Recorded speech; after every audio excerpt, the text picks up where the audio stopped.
बिस्मिल्लाहिर्रहमानिर्रहीम नहमदुहु व नसल्ली अला रसूलिल करीम। नाज़रीन कराम, मुश्ताक अहमद यूसुफ़ी उर्दू के अजीम मिज़ाह निगार हैं, लेकिन उन्होंने हर जगह हंसाया ही नहीं है। उन्होंने कई मकामात पर ज़िंदगी का फ़लसफ़ा भी पेश किया है और कहीं कहीं रुला भी दिया है।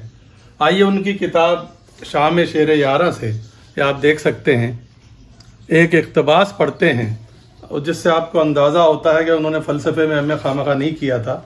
अपनी किताब में लिखते हैं, जिंदगी का फलसफा बयान करते हुए कहते हैं, कामयाब और कामगार लोगों की दो किस्में हैं, दुनिया से कुछ लेने वाले और दुनिया को कुछ देने वाले।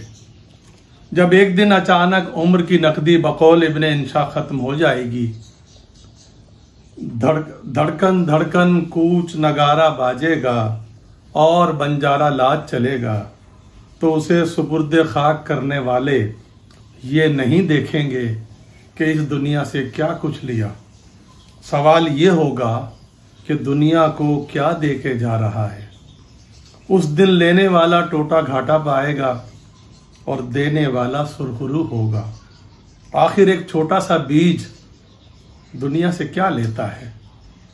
यही मिट्टी, पानी और हवा जो जुमला जमादात और नबातात को भी मुयस्सर है, और गंदी और बदबूदार खाद जिससे घिन आती है। मगर वो देता क्या है?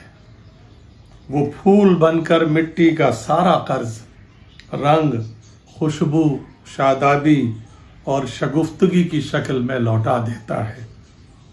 खुद मिटकर सदहा बीजों को जन्म देता है। उसका एक एक बीज अपने बतन में सामाने 100,000 गुलो गुलिस्तान रखता है।